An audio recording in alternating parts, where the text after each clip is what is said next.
Një natë më parë, uji i lumit Seman ishte tërhequr nga tokat bujqësore në fshatin Goriçan të Dimalit, por këtë herë situata është përkeqësuar papritur, edhe pse rreshtet kanë pushuar, niveli i ujit është rritur sërish, duke futur në ujë qindra hektar tokë. Banorët thonë se kanë hapur kanale për të devijuar rrjedhën e ujit dhe për ta larguar atë nga parcelat bujqësore, por sot këto përpjekje nuk kanë dhënë rezultat. Ata dyshojnë se përmbytja nuk ka ardhur nga rreshtet, por nga shkaqet e tjera që mund të lidhen me rrjedhën e lumit ose me sistemin e kullimit.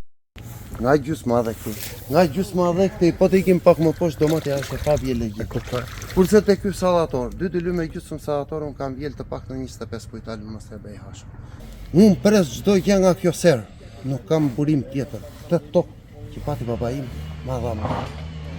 Unë nuk kam equr këte ujë, se ky ujë që ka ardhur sot dijen nuk ishte. Ne i pastruam serë, pastruam ujrat, tam të shpëtojmë serën për të mirë në jana.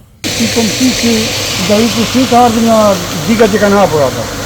Fermerët tregojnë se serat e mbjedha me tranguj dhe domate janë prej 5 ditësh në ujë, prodhimi është dëmtuar rënd dhe rrezikon të kalbet plotësisht për shkak të qëndrimit të gjatë në ujë. Ata deklarojnë se dëmet do gariten miliona lek dhe se pa ndihmën e shtetit nuk mund të ringrihen. Që e komplet prodhimi, ta që i ka shkur dëm, se aty ka rrezët nuk i funksionojnë me çdo gjë ai ka gjanë, po të një 10 tonë që gjanë të qapat që nuk i punon me sistemi rrënjës. Tani që shpesonim nëse kanë qikë qmima ato ka dali 1500 lek specifik, tani ato ikën do asfiksoja në me kalime dhide ajo bima e vumeta dhe pikimin.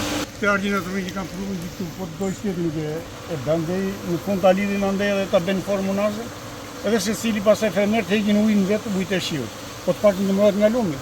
Majtëm dhe djemë dhe jemi bërë pishmen, ku i shohim maj ajtë pezmatuar ata, na duke su na bje faja neve që i majtëm të usilan tipin në migrim. Derisa të përfundojnë vlerësimi zyrtar i dëmeve, banorët flasin për një situatë dramatike. Rreth 40 hektar sera dhe 120 hektar tokë bujqësore janë aktualisht të përmbytura. Fermerët presin ndërhyrjen e autoriteteve dhe kërkojnë mbështetje financiare për të kompensuar humbjet e mëdha.